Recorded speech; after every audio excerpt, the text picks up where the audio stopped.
আর মাথাটা ঘুরাস না।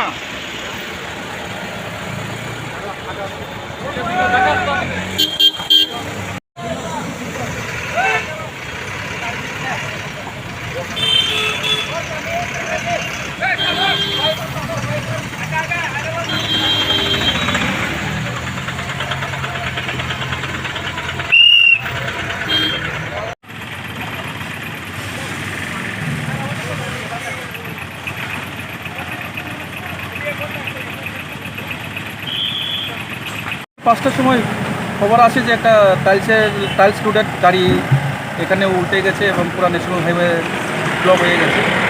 তো খবর পেয়ে চলে আসি সঙ্গে সঙ্গে থানার স্টাফ নিয়ে এসে দেখি প্রচুর গাড়িগুলো জমে গেছে এবং টাইলসের যে লুট ছিল সেই লুটগুলো আমরা খালি করলাম। জেসিবি ড্রাইভার আসলো, জেসিবি ড্রাইভারকে অনুরোধ করে তারপর রাস্তা ক্লিয়ার করেছি। এখন প্রায় কত ঘন্টা নাগাদ রাস্তা? সকাল 5টা থেকে এখন কটা বাজে? 9টা। তো এখন স্যার এখন ক্লিয়ার হয়ে যাবে, কিছুক্ষণের মধ্যে সব ক্লিয়ার হয়ে যাবে। সকাল 5:30টার দিকে একটা আগরতলা থেকে টাইলস বোঝাই একটা লরি ছিল গরম লাইক সামনে যখন আইসে তখন এটা হঠাৎ করে বাঘ দিতে গিয়ে উল্টে গেছে।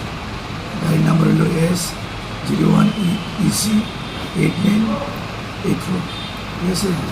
তারপরে এই কারণে 2 ঘন্টার মতো রাস্তা জাম ছিল। এখন রাস্তা ক্লিয়ার করা হয়েছে এবং গাড়ি চলাচল স্বাভাবিক হয়েছে। কী কারণে গাড়িটা দুর্ঘটনার কবলে পড়ল? এটা রোড গাড়ি তো শার্প টার্নিং আসছিল, এটা বাঁক দিতে গিয়ে স্লিপ করে উল্টে গেছে রাস্তার উপর। আহত হয়েছে কি? আহত নেই, রাস্তার উপর যেভাবে বসছে একদম রাস্তা পুরাই ব্লক হয়ে গেছে। তারপরে এটা সরাইতে সময় লাগছে, অনেকগুলি টাইলস আছে, টাইলসের প্যাকেট এগুলি সরাইছে এবং গাড়িটা ক্রেন দিয়ে সরানো হয়েছে। এই ঘটনায় কি কেউ আহত কিছু? আহত নেই।